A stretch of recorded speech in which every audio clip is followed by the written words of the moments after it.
शहरी तरमीमी कानून के खिलाफ एहतजाज जारी है। एनसीपी सदर शरद पवार ने मगरबी बंगाल की वज़ीर आला ममता बनर्जी को इस सिलसिले में एक खत लिखा है और इस खत में शरद पवार ने ममता को यकीन दिलाया कि वो शहरियत कानून के खिलाफ एहतजाज की हिमायत करते हैं। ममता बनर्जी 3 जनवरी को शहरी तरमीमी कानून के खिलाफ एहतजाज में शिद्दत लाने वाली हैं। उन्होंने ऐलान किया है कि वो 3 जनवरी को बड़े पैमाने पर एक रैली करेंगी। ये रैली कोलकाता के मल्लागुड़ी मोड़ से बाघा जतीन पार्क तक होनी है। महाविकास अघाड़ी हुकूमत की काबीना में औरंगाबाद शहर को यकसर नजरअंदाज कर दिया गया। औरंगाबाद असेंबली हलकों से मुंतखब होने वाले एक भी रुकने असेंबली को वजारत नहीं मिली है। ताहम नई रियासती काबीना में 4 मुस्लिम चेहरों को जरूर शामिल किया गया और इनसे अवामी हलकों में काफी खुशी देखी जा रही है। मुमलिकती दर्जे के वुज़रा में सलोड़ के अब्दुल सत्तार अब्दुल नबी भी शामिल हैं। एक रिपोर्ट। मी अजित अनंतराव पवार गांभीर्यपूर्वक दृढकथन करतो की कायद्याद्वारे स्थापित झाले आहे अशा औरंगाबाद के सिल्लोड तालुके में जश्न का माहौल है। वजह साफ है, हाल ही में कांग्रेस से शिवसेना का दामन थामने वाले शिवसेना के रुकने असेंबली अब्दुल सत्तार को रियासती काबीना में विजारत ममलिकत मिली है। इसके अलावा रियासती काबीना में जिन मुस्लिम चेहरों को जगह मिली है, इन काबीनी वुज़रा में नवाब मलिक, हसन मशरफ, असलम शेख शामिल हैं। वज़ीर आला उद्धव ठाकरे के इस इक़दाम की अवामी हलकों में सताइश की जा रही है। वज़ीर आला उद्धव ठाकरे के इक़दामात को देखते हुए आवाम में इनकी मकबूलियत का ग्राफ बढ़ता जा रहा है। ये जो 3 पार्टी की युति जो हुई महागाड़ी, सेना को हम इसलिए दे रहे कि उन्होंने एक सत्तार साहब को एक अपना वजीर चुना, मिनिस्ट्री दी। ये बहुत बड़ी बात है कि शिवसेना में रह के देना। दूसरी एक बड़ी बात ये उद्धव ठाकरे साहब की कि उन्होंने एनआरसी में महाराष्ट्र में लागू नहीं करूँगा, महाराष्ट्र में एनआरसी में लागू नहीं करूँगा।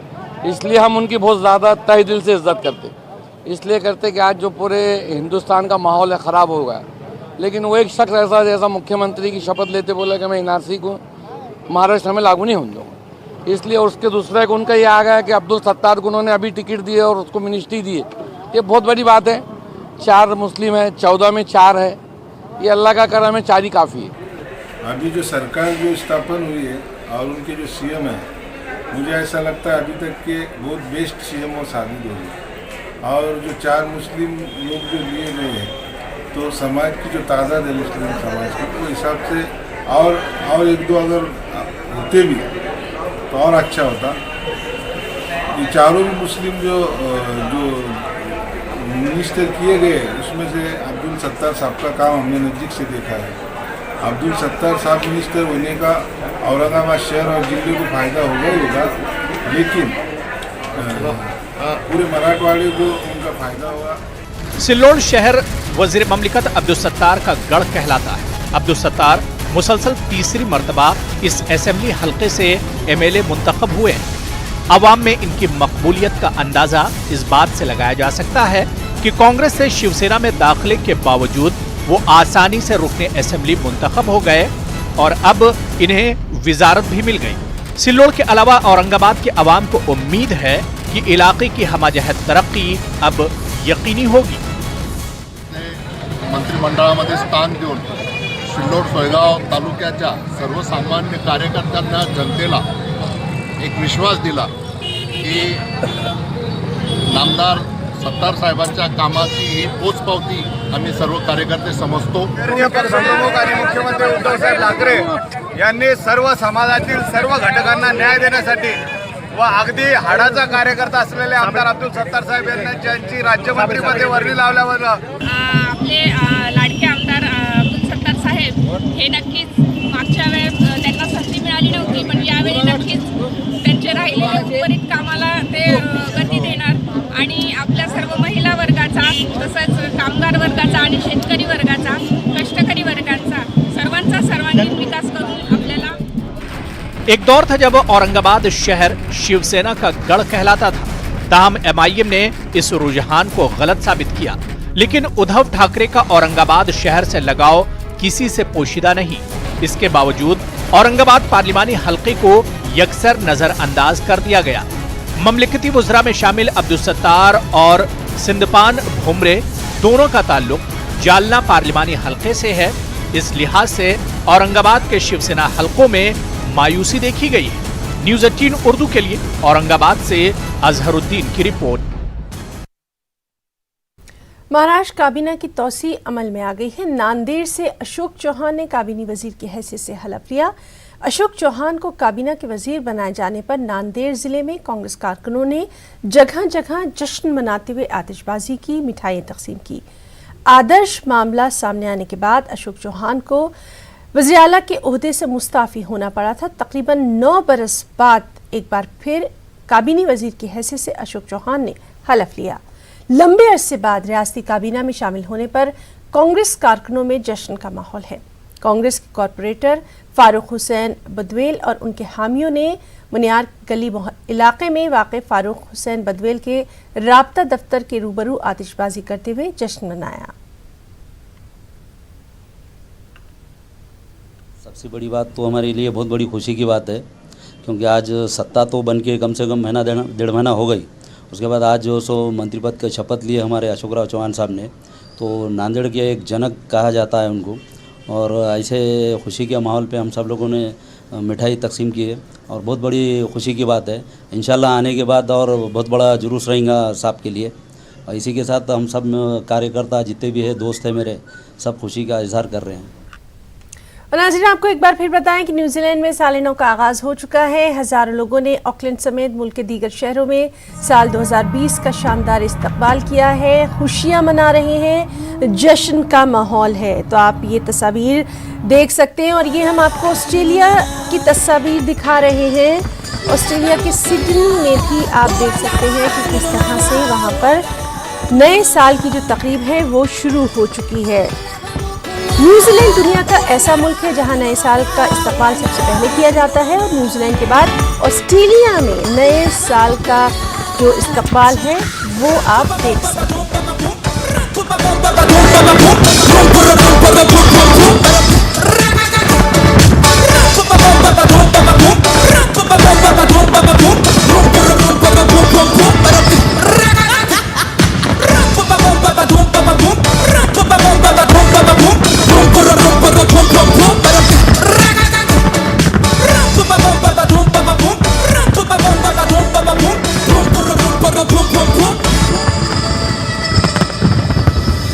What a fun you are, what a day, what a year, what a life so far. Wanna say thank you, so fun, you're the one that I look up to.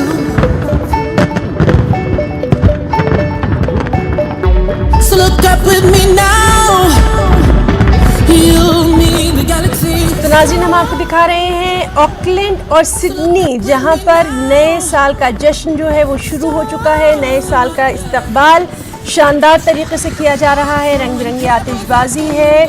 लोग जो है वो 2020 का इस्तकबाल कर रहे हैं।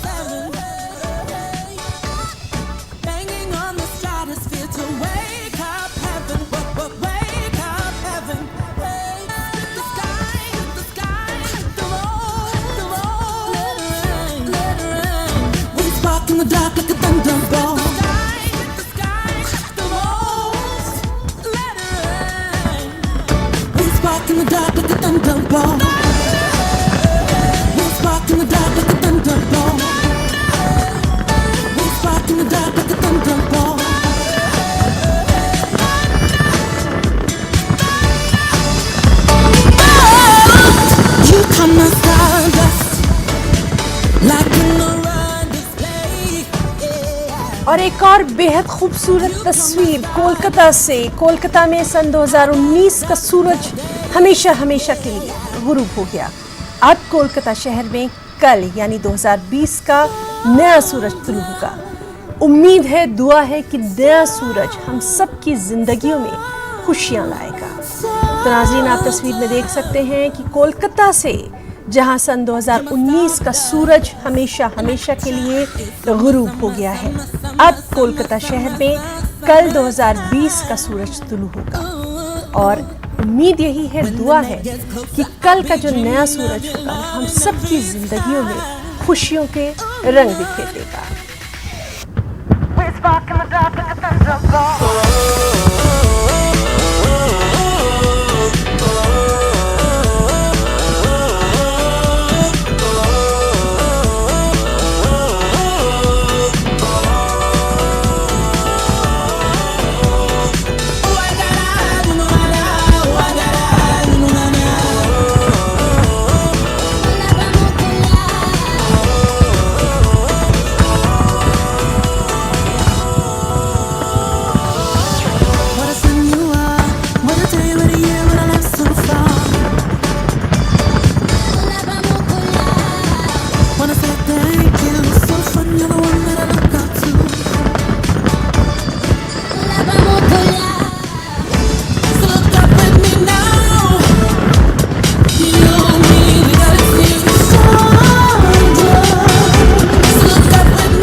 तो नाज़रीन, हम आपको तस्वीर दिखा रहे हैं कि किस तरह से नए साल का जश्न जो है वो शुरू हो चुका है। न्यूजीलैंड में भी, ऑस्ट्रेलिया में भी हमने आपको दिखाया, ऑकलैंड और सिडनी, जहां पर ये खूबसूरत रंग बिरंगी आतिशबाजी की जा रही है। नए साल का इस्तकबाल जो है ये किया जा रहा है और साथ ही साथ कुदरत का एक बेहद खूबसूरत नज़ारा भी हमने आपको दिखाया कि कोलकाता में किस तरह से सन 2019 का सूरज जो है वो हमेशा हमेशा के लिए गुरूब हो गया है।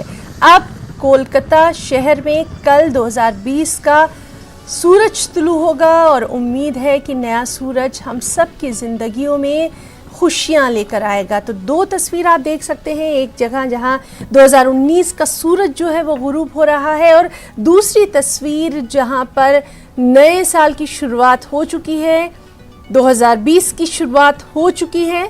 आप देख सकते हैं कि किस तरह से बड़े ही खूबसूरत अंदाज में सिडनी और ऑकलैंड में, यानी न्यूजीलैंड और ऑस्ट्रेलिया में, वहाँ के जो लोग हैं उन्होंने 2020 का इस्तकबाल किया। रंग बिरंगी रोशनियों से तमाम जो शहर है वो जगमगा रहा है, खुशियाँ जो है वो दिखाई दे रही हैं।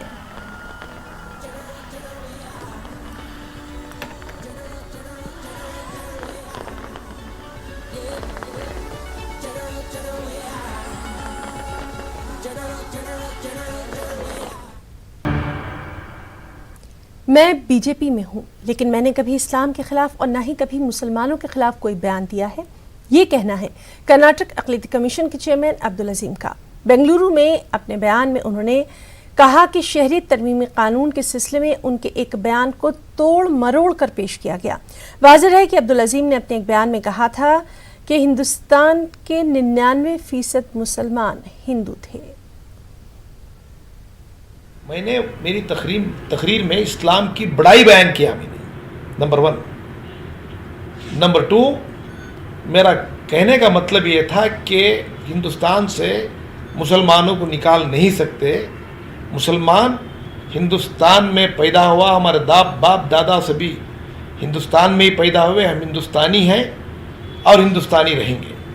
मैं ये नहीं कहा कि 99% मुसलमान हिंदू हैं। हमारे कोई दोस्त ने लिख दिया 90.9% मुसलमान हिंदू हैं। आरएसएस की ज़बान बोलने लगे कर्नाटक अक़लियती के कमीशन के चेयरमैन अब्दुल अजीज़। मैं कभी इस्लाम के ख़िलाफ़ बीजेपी में हूँ, ये बात सच है, मगर कभी ना मैं इस्लाम के ख़िलाफ़ बात किया, ना मुसलमानों के ख़िलाफ़ बात किया। नौजवानों में स्पोर्ट्स का जोश और जज्बा पैदा करने के लिए एक और खेल को हिंदुस्तान में फ़रोग़ दिया जा रहा है। ये खेल है सिस्टर बॉल। पहली मर्तबा बेंगलुरु में सिस्टर बॉल चैंपियनशिप का इनेकाद किया गया। एक report.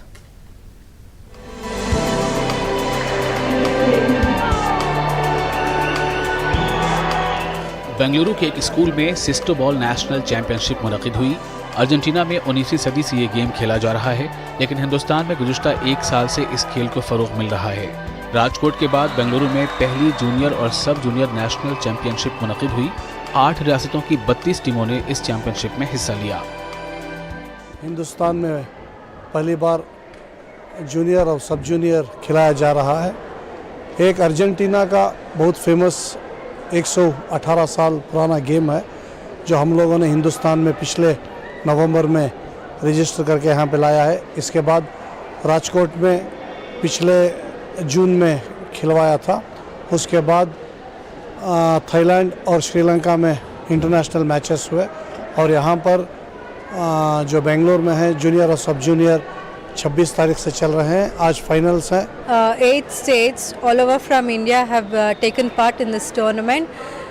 In junior section also it is 8+8 men and women, and in sub juniors also it is 8+8.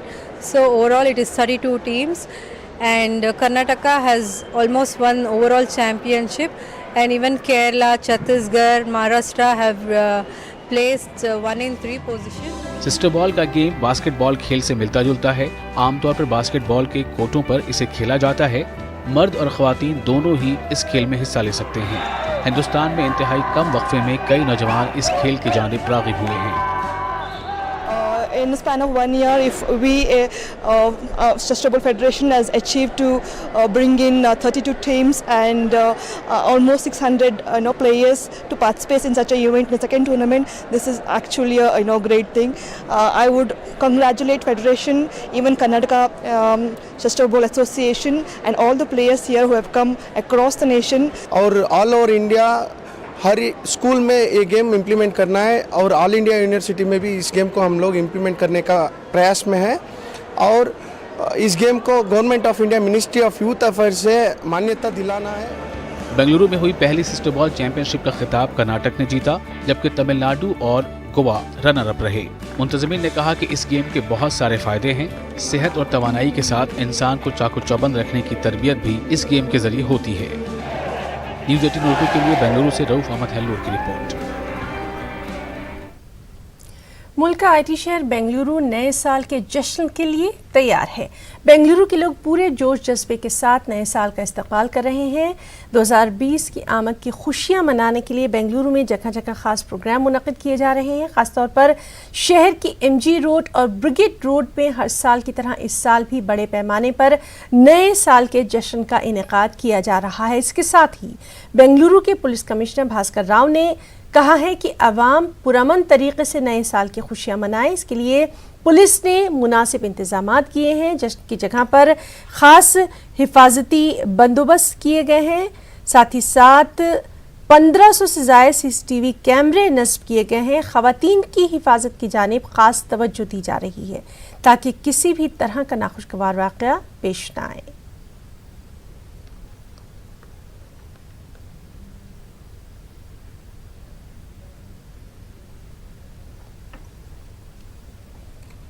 और नाज़रीन, एक बार फिर से हम आपको दिखाते हैं न्यूजीलैंड में किस तरह से साल नौ की शुरुआत हो गई है। वहाँ पर नए साल की खुशियाँ चार जानिब दिखाई दे रही हैं। 2020 का यहाँ हज़ारों लोगों ने वालेहाना इस्तकबाल किया।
ऑस्ट्रेलिया के शहर सिडनी में भी नए साल की खुशियां चारों तरफ नज़र आ रही हैं। खूबसूरत आतिशबाजी से आसमान जो है मुज़य्यन है। साथ ही साथ आप देख सकते हैं कि किस तरह से हम आपको बताएं कि न्यूजीलैंड और ऑस्ट्रेलिया में सबसे पहले 2020 का जो वेलकम है, इस्तकबाल है, वो किया गया। यहाँ नए साल की शुरुआत हो चुकी है और कुदरत का एक और नज़ारा भी हम आपको दिखाना चाहेंगे, जहाँ पर कोलकाता यानी अपने हिंदुस्तान की अगर बात करें तो यहाँ सन 2019 का जो सूरज है वो हमेशा हमेशा के लिए गुरूब हो गया। कोलकाता में कल 2020 का नया सूरज निकलेगा और उम्मीद यही की जा रही है कि ये नया सूरज हम सब की ज़िंदगियों में खुशियाँ बिखेर देगा। तो कुदरत के दो नज़ारे आप देख रहे हैं, एक जानिब 2019 को अलविदा कहा गया और दूसरी तरफ 2020 का शानदार इस्तकबाल।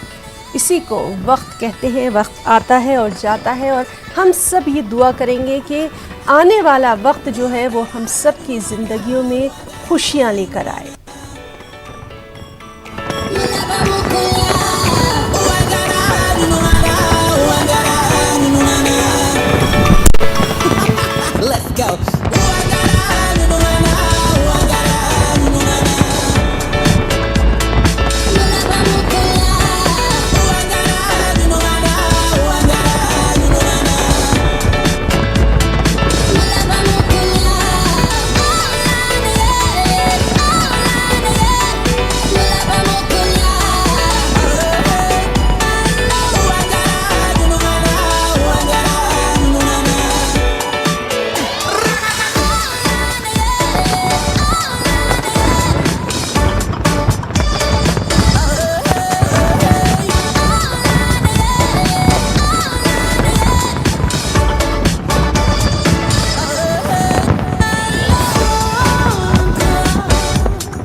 Seconds.